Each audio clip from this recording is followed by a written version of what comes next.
Is disability shelter really a shelter increase? I mean, really? Really? We're going to talk about that next. And there's just another few other topics that we're going to blend in with today's show. So don't be confused thinking it's just going to be just on shelter. It is, but it is connected. So is it really just shelter? Really? But it is connected. Makes sense, right? Well, we'll find out more.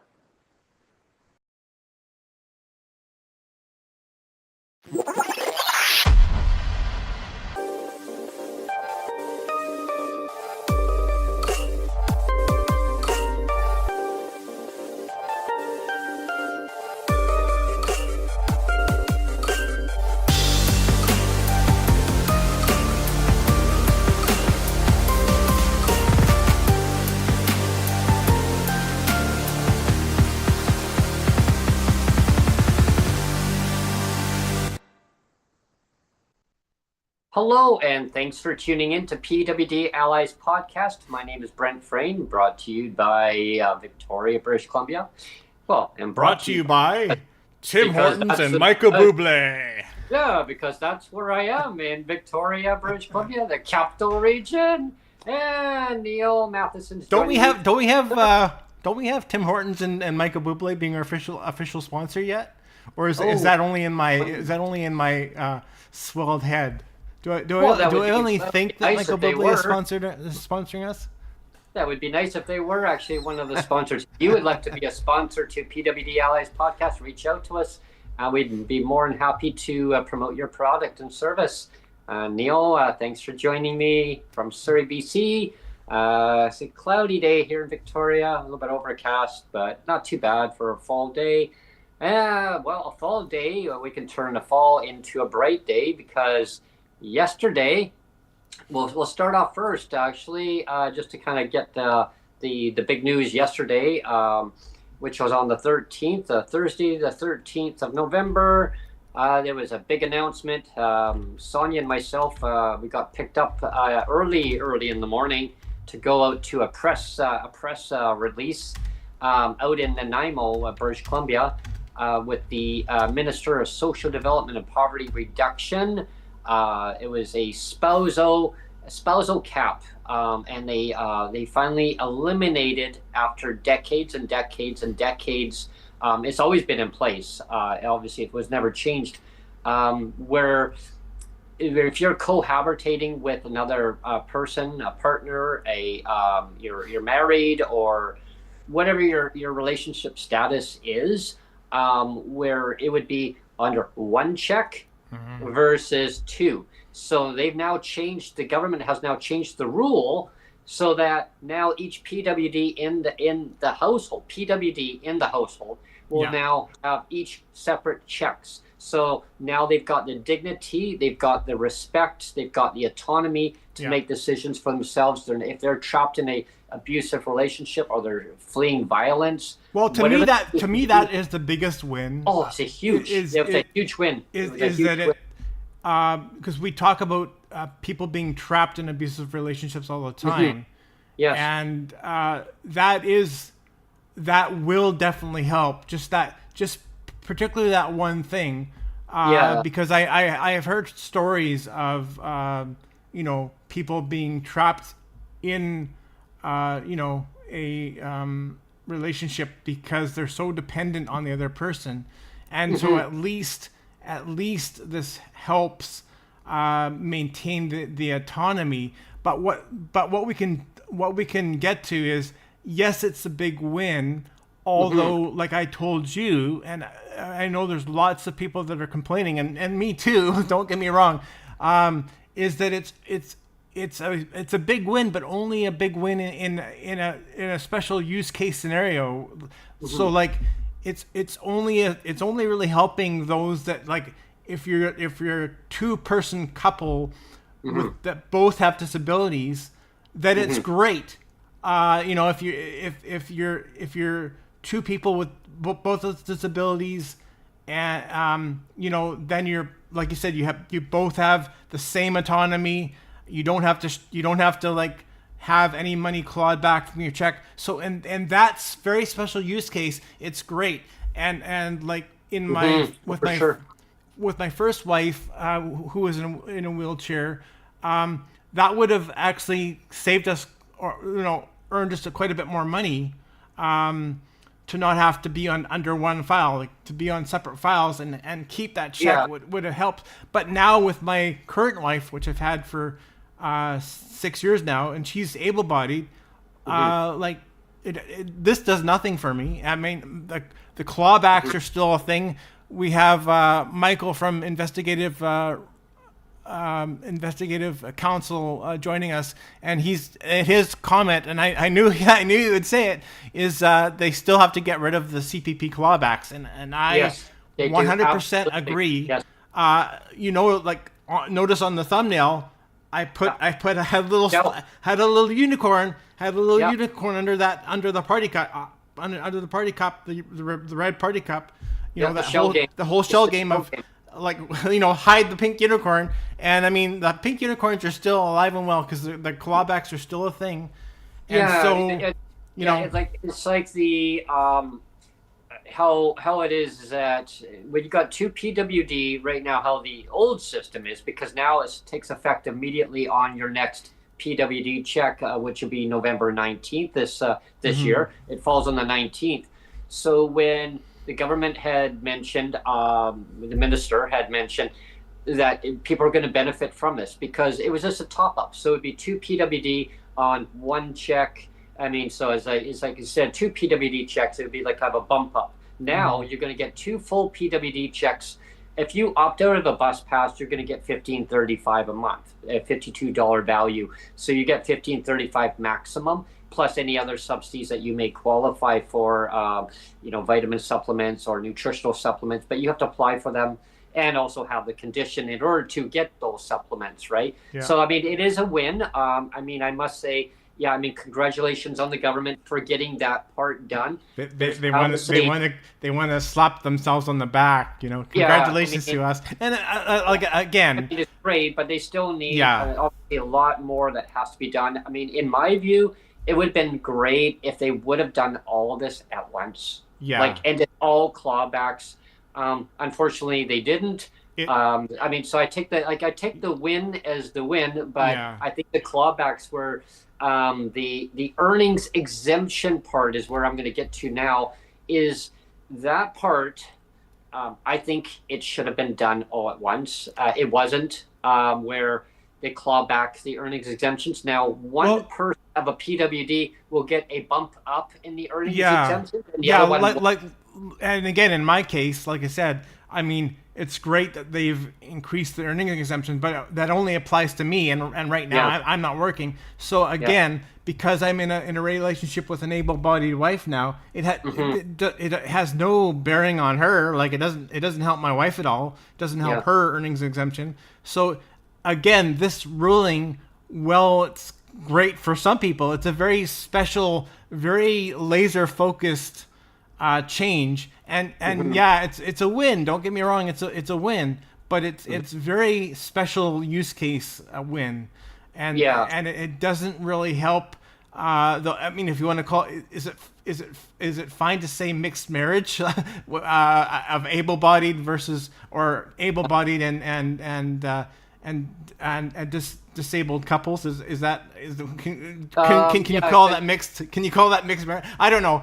I don't know what the term is, but I'm just saying, if you're in that situation like I am, this does nothing for me. Because like I know we talked about on one of the shows, maybe a few times, where I mean high market rent right now. I mean they're just outrageously high. They shouldn't be that way, but they are. I don't know what the solution is to fix it. I have ideas that I think could work. But in many cases, like I can tell you right now, everybody, like there's a unit in my building, and actually some other neighboring buildings around the area here. There's a lot of apartment buildings. In many cases, there are like 6 to 8 people living in a 2-bedroom or a 2-bedroom and a bachelor. I mean, 6 to 8 people. Now, are they all in a relationship? I mean, according to the government, are they all in a? in a relationship? I mean, how is, Yeah. I mean, the win, I mean, that's great. How, so each person's now, if they're all PWD, they're all going to get individual incomes. Yeah. But what about earnings exemptions now? Well, How is that going to play out? well, you and I were talking briefly, just I think mostly through text yesterday. Yeah. Because I was fried because I was doing a bunch of my brain was fried yesterday because I was doing like my accounting from my church like all day yesterday, and anyway, so you and I were exchanging text and basically saying, you know, that they still have to make a lot of changes under the housing ministry so that BC housing policies better reflect the changes that were made yesterday, you know. And follow up to that though. Yeah. So when they had a press release on that, we had interviews there and talking to, you know, different people at the meeting. And you know, one of the topics that I brought up and Sonia brought up and Jeff, we all had our chance to talk. And one of the ones topics that I echoed was that BC housing. I mean, as this is a win for PWD under the BC Ministry of Social Development Poverty Reduction, a historic, you know, rule, should we say? It was a rule that was put in place, archaic rule that was very harmful. It was toxic, actually, to be honest, because it really hurt a lot of PWD. Now, did we win financially? If you are two PWD are already on two separate files, that this income, this announcement was no increase to the people that are on individual files. If you are already on one file, this is a huge win, like you mentioned, Neil. Great. Yeah. But for going forward, though, one of my recommendations was that I said to the BC Green Party, because they were there too, at the announcement, I said that it needs to be rent geared to income, like so that people who are paying market rent, it needs to be put over to extended over to the market, because right now people with disabilities have the shelter portion attached into their monthly statement. It will say support shelter, right? So if you have an address, well, yeah, you're going to get the shelter. But if you're in subsidized housing, you are meant to get 30% of your income, RGI. Yeah. And this is where we talk about have and have nots all the time, right? It's like, well, you know, what is it now? It's 26% of all PWD. Is it 26%? Are getting the subsidy, or getting some sort of rent subsidy, and that means that what is the math? That means 74% aren't getting anything, and and I don't know how doable this is, and this is a question for Sheila Malcolmson, and actually I would love to have her back on again, because this is a question that I would have for her. And again, I don't know how practical this is, but you know how they have in the buses, they have signs that says priority seating for people with disabilities or people that are elderly. And we were talking about how the housing file needs to kind of match up or coalesce now with the disability file. And I was thinking to myself, like, the only way that would really work is if somehow, you know, like right now it's Sheila Malcolmson who is the Ministry of Social Development and Poverty Reduction, and I was thinking, like, if she could somehow take on a piece of the housing file where that was and like the disability housing file, like if they could kind of split that off and say, you know, that the housing minister gets all the housing for kind of everybody else, and if Sheila Malcolmson could have that small piece of housing specifically targeted to PWD, like priority seating, like I said, priority seating, like that's a mentality. That would go a long way, because that would give Sheila Malcolmson or whoever's in charge, like, it's not going to be always her, Absolutely. But that would give her more leeway to make more changes, give her more power to say, I want to do this, and have the housing that's done for PWD, have that be separate from everything, because I mean, housing is a huge file. And but I think that's why the ministry should they should have two separate ministries, like they did temporarily for a while there back in the late 1990s to 2000. The PWD had their own ministry's office, and the people on income assistance, or AKA welfare, as they called it way back when. I guess they wanted to make it more of a dignified wording or something. They call it. Employment assistance, BCEA, BC employment assistance. Well, people with disabilities falls under that main umbrella of the main part, where it should be people with disabilities should have their own ministry, should have their own access to subsidized housing, part of the housing file. Where the Minister of Housing, it should, yes, you're right, Neil, it should be attached under, like, where the current Minister of Social Development and Poverty Reduction should have that communication between the she Minister should have of a Housing. little bit more power, like, yes. We always talk about jurisdictional power, right? But I really think it would help to be able to hand over a little bit more power and flexibility over to the minister in charge of disability, and say, well, you know what, you now get a little bit more piece of the housing file that's completely separate, and now you have more leeway and leverage to do your thing there too. Well, there was a person, like one of the media was asking me a question, and also there was the Green Party. We had a little interview there with the leader for the Green Party. Rob Buttrell. Right. I had a meeting with him too, and it was neat. It was like, wow, it was like a recorded meeting, and right in the same building there. And I brought the topic regarding this is a huge win. Today's announcement. I mean, obviously there's more that needs to be done on the clawbacks and stuff. And he says, right. He basically acknowledged that. I said I have a really a huge concern, which now, I mean, sure, this is great announcement today that the people that are under one file, they're going to be two separate files. I mean, this is a great achievement. I mean, historic achievement. But I said, my concern that I have is that people that are trying to get into BC housing, there's like at least a 14-year waiting list or even longer. Now, the people that are on that waiting list to get in, the rules that BC Housing has in the province of BC, everybody, is that you have to be under one file. One file. Okay. So it's the same thing as that what the Minister of Social Development and Poverty Reduction announced yesterday on the 13th of November here.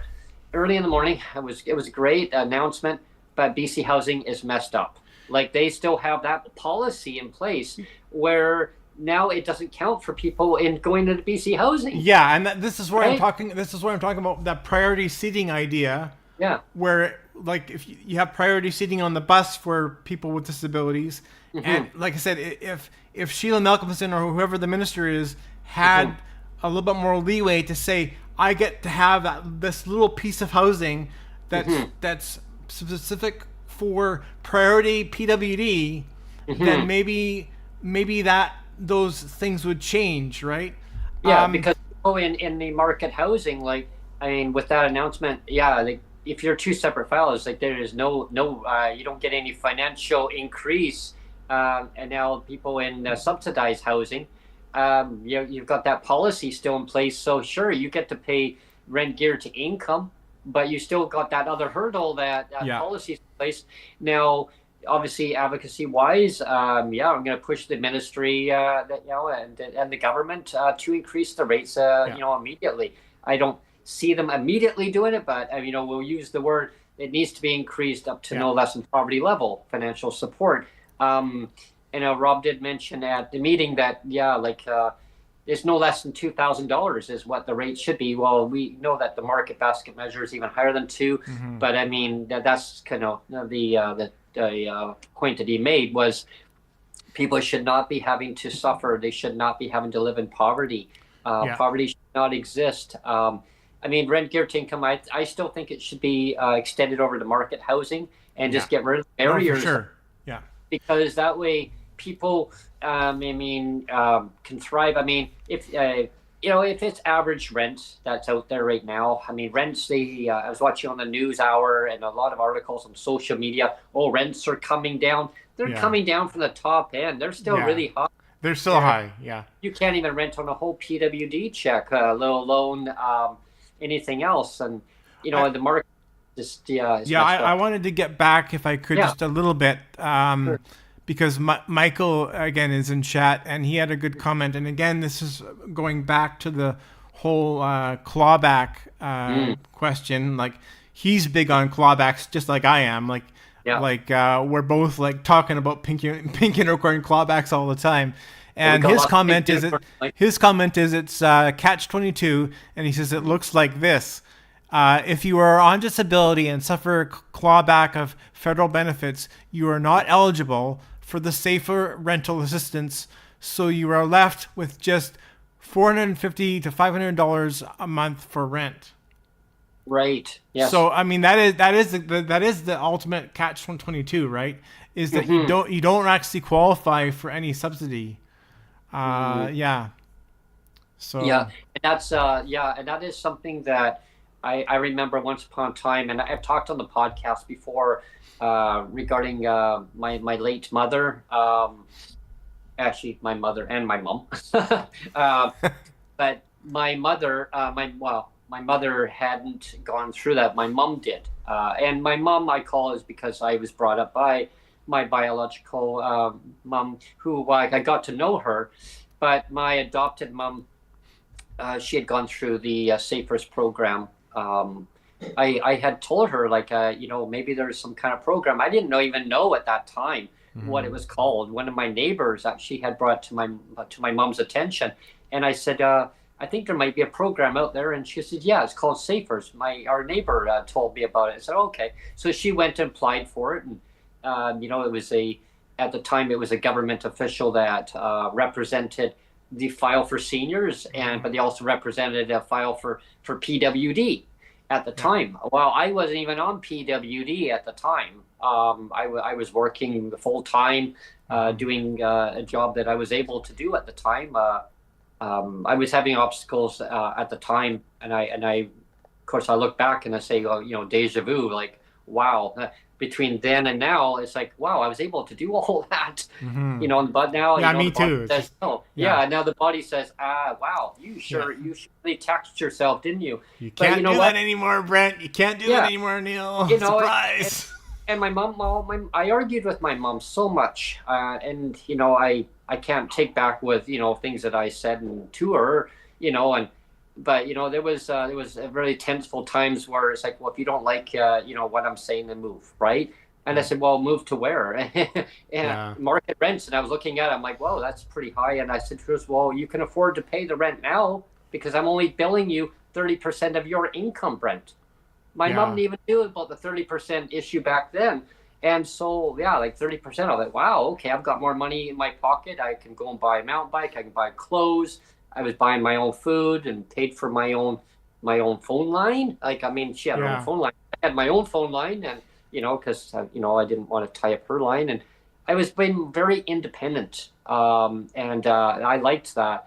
And then I basically had to apply for disability. Like, my mom made a meeting with my doctor and blah blah, right? And my doctor said, "Are you sure you want to do this, Brent?" And I go, "Well, my mom says I'll be protected." Wait, and I told the story about this where my doctor even believed that it was a pension at the time. He didn't Yeah. know that they Yeah. had changed it. And he goes, "Well, you will be protected. I just want you to understand that you may not get um, full increases as fast as you think that they will do Hmm. this. They will give you increases on a regular basis," which Hmm. he thought, but Yeah. maybe not as much as you want them to do. You Yeah. won't make as much as you are working full time, Yeah. but you will get by. Your rent will go up. Okay. Yeah. And so the story on that is that the yesterday's announcement is a win, like I say, for people It that is a win. It is a you win. know, But that were on for one a very very small small win. win. Yeah, Yeah. obviously there's more work that steps Yeah. that need to be done, and so I always say take the win as you can, Yeah. when you can, Yeah. and I was proud to be part of that announcement, Yeah. because what I am going to say now is, so Sheila Malcolmson, who is the minister in BC of social development and poverty reduction for people with disabilities, she also handles the file for for seniors. Like there's a lot of other things that the minister does, right? I Mm-hmm. mean, CLBC. I mean, she's connected to that part Yeah. too, but they have other staff that deal with that too. Yeah. But she did make an announcement though. Right, when she got up to the what do they call it? Not the pedestal, the I think podium. pedestal. Yeah, Oh, podium. Yeah. Podium. Pedestal. I, Pedestal is laugh. good too. Brain laugh. Put her Sorry, on the Sheila. pedestal. Sorry. Yeah. Sorry, Sheila, if you're watching this. Yeah, my apologies. But she was so excited to give that announcement. She looked over, and I mean, we had a full room of people. Mhm. There was media that were there, and I'll get to that point in just a few minutes regarding the media. Um, but Sheila gave her announcement, and it's the typical announcement that politicians will give at first, and acknowledging that they success. We've raised the rates 5 times. Well, I actually Did she no, say she that? actually Did she say no, that? no, she actually didn't. Good. But what she Congratulations, did, Sheila. You're yeah, listening to us. but Yeah. when I say typical announcement, I mean it was a typical like how they would start out with the acknowledgement of the success of different things that they've done, and that's great. But what she didn't announce was she said how they got to this moment of time, and she even acknowledged that it shouldn't have got to this point. Yeah. She said that she thanks the BC Green Party Yeah. for all the work that has got them to this point when they formed government with the BC Greens, and Yeah. then to then again as an agreement that they have with the Green Yeah. Party right now, currently again. Um, it's not the same kind of agreement that they had in 2017 when they formed government, but they do have an agreement with the Greens of working together. But she said, then there was the finance minister, and there's the treasury, there's Mhm. the premier. It's taken a lot of work to get to convincing them of all levels of government to get to the point where she got to yesterday. Mhm. But she says, it ultimately comes down to two individuals in this room right now, and she says, Sonia and Brent. She said they are the ones who really pushed the needle to where we are today. Mhm. And she said it 3 times. She mentioned our names Yeah. three That's great. times, That's and she great. said, like, congratulations to both of you for your strong advocacy work Mhm. that have made this happen. And I thought, wow, like, I, I thought, I looked at Sonia. I thought, oh no. In the back of my mind, everyone, I thought, oh gosh, she's gonna ask me to come up to the podium here. Maybe I can ask Sonia to come up. And I Is knew there gonna Sonia be cake? Is and there I knew, gonna I be knew cake? that Sonia would be camera shy, but she's come a long way. She's Yeah. come a long way. I Yeah. must say that to keep her confidence and believe in what you say going forward. Yeah. It really resonates, and I've come a long way myself. Yeah. Me It, too. you know, I used to be very I'm camera shy myself. introverted. Yeah, I was so camera And shy. not so much anymore. But I just wanted to also again to get back to Michael again because Mhm. he hasn't been part of the chat for a while, and he always makes really good comments. So I just wanted to shout him out here. One of the first comments, or the first comment he made is instead of calling it an injustice or instead of calling an injustice being fixed a win, let's call it a removal of discriminatory practices, and that's true. So that's the first thing he said, and the other thing he says, his first comment actually, if I'm going backwards, the next comment he said is BC Housing lost about 300 suites last year to fires caused by smoking. Yeah. Let's end smoking in public-owned buildings. All the private and stratas prohibit it, and it's true. And I also wanted to mention, and this is going to sound like I'm gonna say something very stigma laden, and I know the government hates it. Like you can't stigmatize things, but I'm gonna do it. Let's call a spade and realize that maybe some of the fires that were set were from people that were strung out on drugs and maybe high, like smoking their crack pipes and causing fires that like I've said, like just in the building that I live. Remember, I told you we had Right. we had issues with homeless people that were breaking in, smoking in our garage and like lighting fires, and we had to call the fire department like I think it was 3 or 4 times.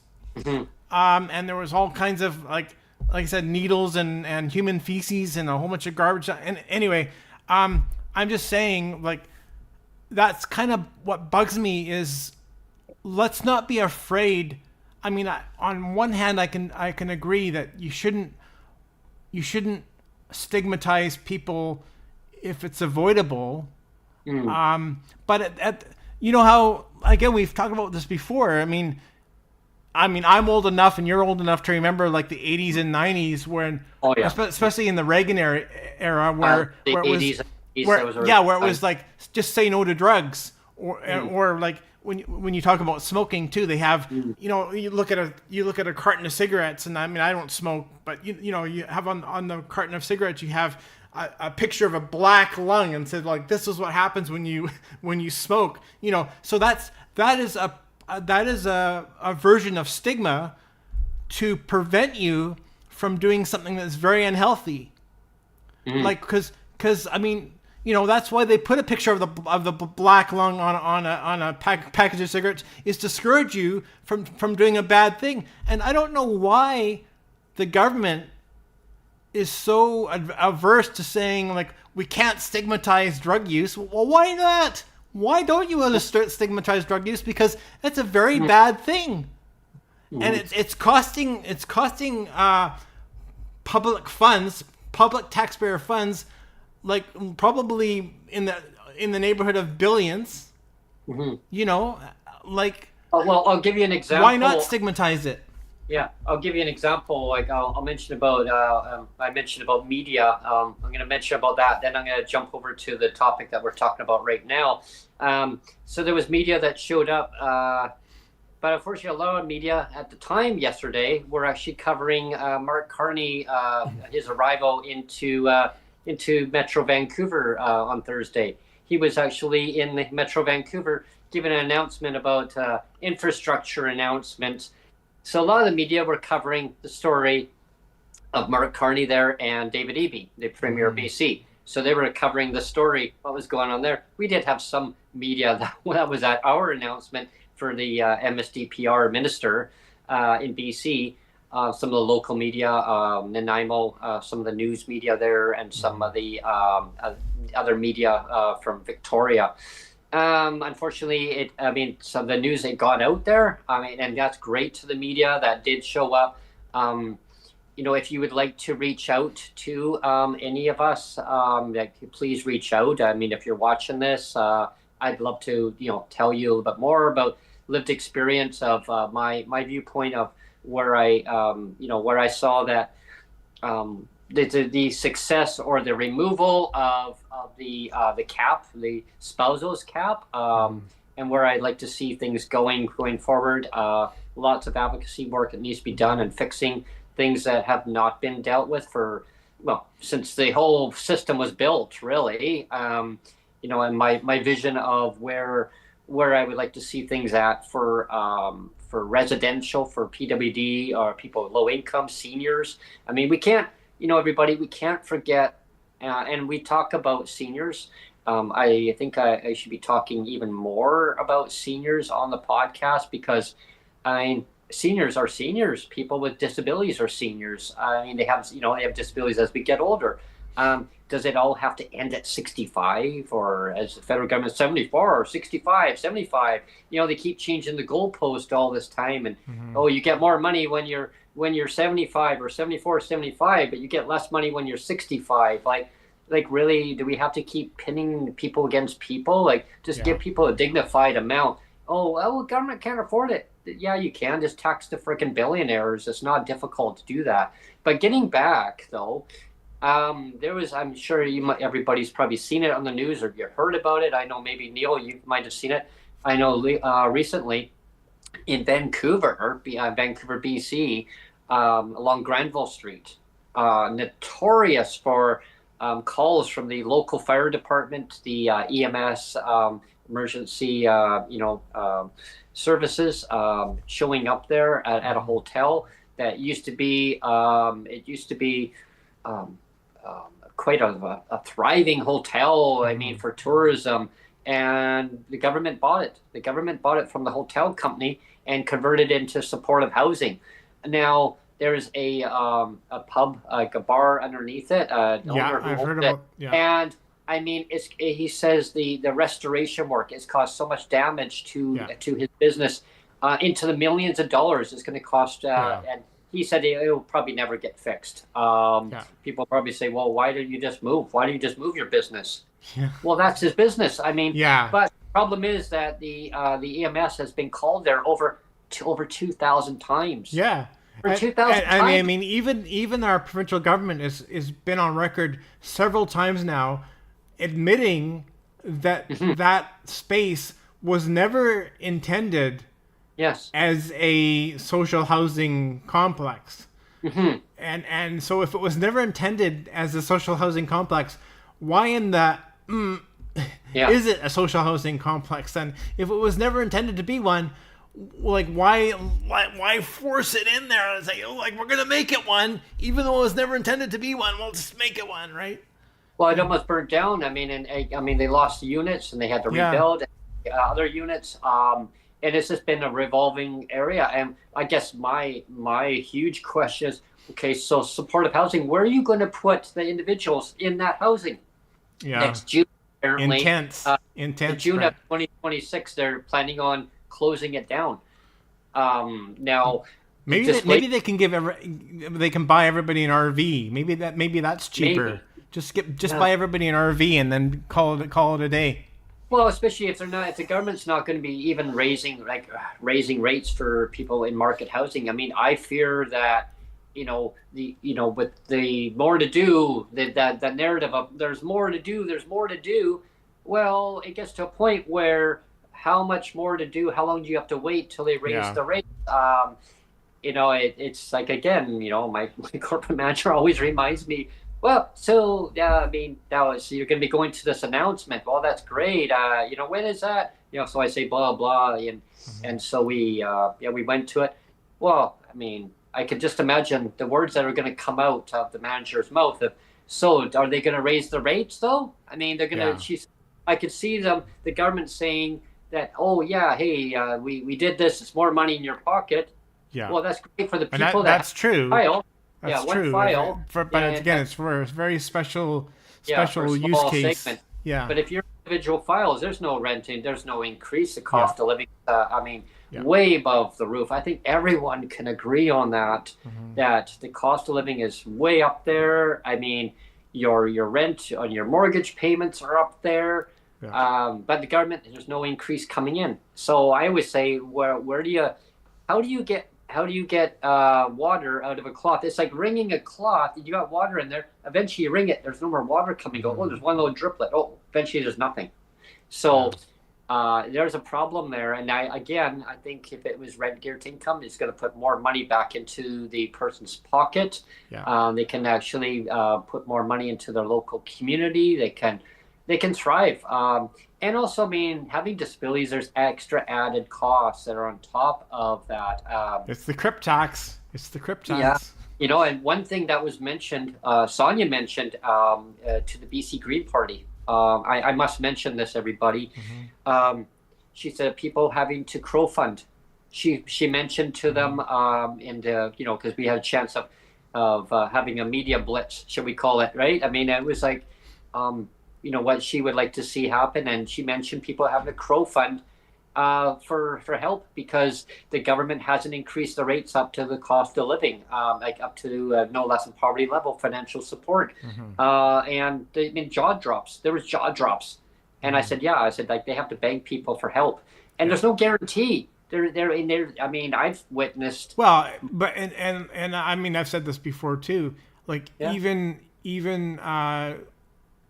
even with staying with the Ministry of Social Development, you have to beg for things like that too, like beg for a clothing allowance, beg for Yeah, or beg for supplement. like a diet allowance, beg for this, beg for that, and it's just like, why do that? Why lock things behind kind of a paywall where you have to beg for every little special use case? Yeah. Why not just raise the rates a little bit and get rid of the begging and Yeah. why do we have to beg for every little thing? Like, don't lock things away that we have to say, can I please, sir, can I have some more? Can I have some more, sir? Can I have some more, sir? Please, please. But you need to prove why. Why do you need more? Why budget better? Budget better. And it's funny. Like, I just thought, like, we're actually coming up to the Christmas season, and it's just like, it reminds me a little bit of Tiny Tim too, But anyway, we are getting close to the end of the show here. We're having a little bit of a shorter podcast today because I have to do more accounting from my church. It's the due dates today. I have to get that done.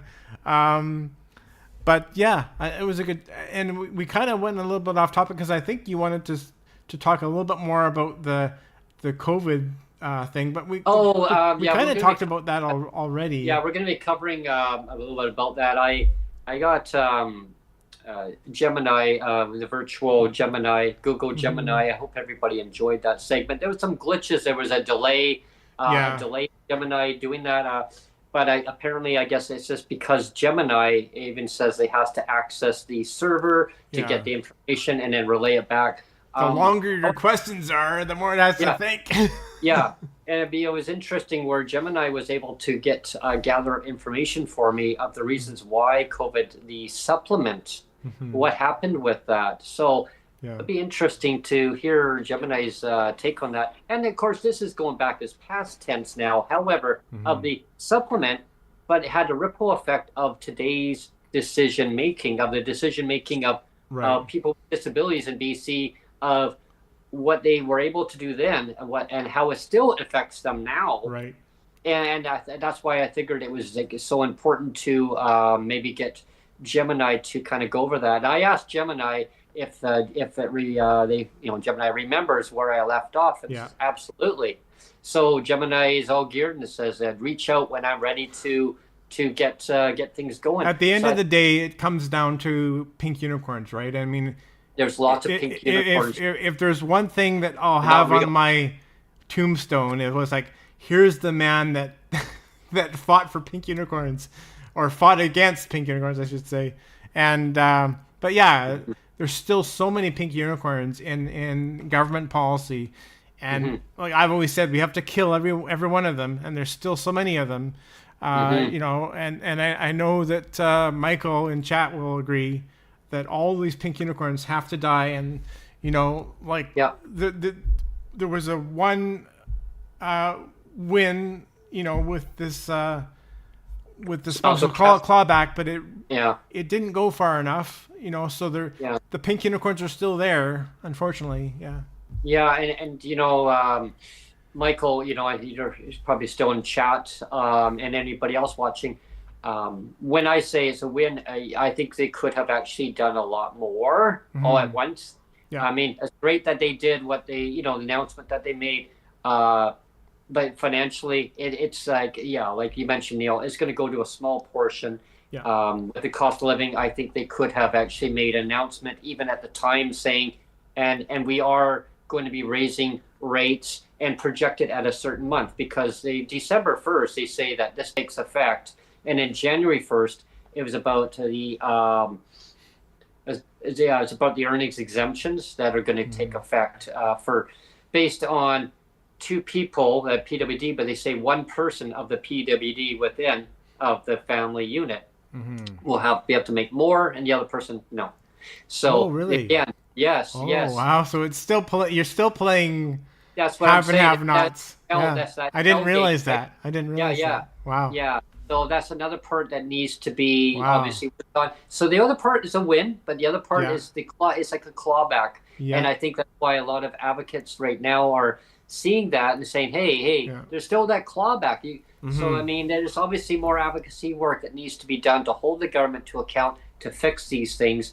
But it's like a little baby steps, right? Right? Mm-hmm. Mm-hmm. Like, there's more to do, right? There's all these And baby unicorns. Still all these baby yeah. unicorns. In my view, on a personal level, I think clawbacks, no clawbacks should be in place. I I mean, mean, get rid of all clawbacks. and it like my thing is if you got rid of all the clawbacks, you'd finally have an absolute fair system. It would be Yeah, fair across the board it would be because logic. It would be logical. then you're actually treating all income as income. Like there's Yeah. that poem a rose is a rose is a rose is a rose is who's I forget the poet's name now, but I remember there is that poet. Mhm. It'll come to me after after you log off. But Yeah, and I my do thing remember is that that. income is income. Like all treat all income the same. If you don't treat all income the same, it's discriminatory. It's discriminatory. Yeah, you treat people You with know, a dignified respect, yeah. and you're going to get rewarded in in responses. I was asked if I wanted to go to a convention originally, and no, I'm not going to a convention. My advocacy is Well, I stay neutral. Yeah, you know, sorry to break in, yeah. Brent, but this weekend, what's Mhm. happening this weekend, Brent? There's a NDP convention, going on, and it's It's people a are going to be. leadership review for David Yes, Eby. it's a leadership review. People are going to be basically voting and seeing if they want to keep the leader going Yeah. or I yeah. hope he gets his. I know he's not gonna lose. It'd be almost impossible for him to lose. They're But saying that he has to but get 75% of. but I'm hoping he gets a little bit more of a reality check. Like I hope he gets dinged quite a bit and kind of realizes like holy shit, maybe I should start doing the opposite. Like a few podcasts ago, I said that David Eby has got to start doing the the George Costanza from Seinfeld. He has to do the opposite because everything that David Eby is doing is wrong. Like literally, ever since he's become premier, his gut instinct is entirely wrong. Like and I hate to say, like I hate to pick on them all the time. Like I do. I don't like doing it. I mean, but every single thing that EB does, it's the wrong instinct, and he's got a lot of people around him that are just a bunch of yes men or yes women saying, "Oh, EB, you're great. You're doing." I mean, no, he's not doing great. But Like, part of it is that it's the frustrations, and it's all part of advocacy. And like people, there's nothing wrong with it because it's like advocacy means that if a politician is doing something wrong and they keep repeating doing the same thing wrong, then advocacy wise, I mean, it means that obviously that the system is something is broken, right? There's something broken. There's things that are policies or rules that are in place that need to be changed, and that's one thing that John Horgan taught me. When something is not working and needs to be changed, I said, "Well, it just gets so frustrating, John." And he says, like I was there, he goes, "Yeah, I can tell you." Yeah, he says, as your premier, I can tell you there's a lot of things that need to be changed. And so yeah, I mean, and when I hear your frustrations yeah, around the current leader or the current premier, David Eby, yeah, yes, like there's yeah, things that need to be changed, and I mean, especially the part where when he came on the radio and I was asked to ask a question, and about raising the rates because it was Yeah. on behalf of on my manager who asked a question, and it was very divisive. You know, Yeah. it was well, if you're Just get not a aware, job, Brent. yeah, Yeah. just get a job. If you're not aware, Yeah. we've increased the earnings exemptions. Well, what Yeah. does that have to do with my disability? Yeah. What does that have to do with who I am? Like Well, I'm asking, we do have to punch out, like I said, yeah, Brent. But yeah, I wanted to finish off with again a couple comments from yeah, Michael because they're good. He calls David Eby 180 Dave, and he says 180 days. David Eby flip flops more than a frisky salmon. David Eby flip flops more than a frisky salmon. So that's kind of funny. So let's punch out with that. Yeah. Yeah. Well, first of all, I want to thank each and every one of you for tuning in. I thank people for tuning in and enjoying our podcast. As always, please subscribe, like, and share. It really helps the channel grow. If you're in a position of helping the channel out, definitely the like button down there. Definitely send a donation if you can. If you can't, just maybe do your part of just subscribing and sharing the content to your family and friends and anywhere on social media. Just blast it out there. If you want to be a sponsor, reach out to us and help out the channel grow. Come on, Michael Bublé. Come on, Yeah, Tim Hortons. yeah, we can promote your product and service for sure. Bring us free donuts. Yeah, Bring for us sure. free donuts. Thank you, everyone. I hope you enjoy your weekend and stay tuned to our next episode. It might be talking with AI for a bit, and then we're going to have a kind of a breakdown of like an overview of what AI had to say. So stay tuned to that segment probably on Monday. Okay. Thanks. Cheers, everyone.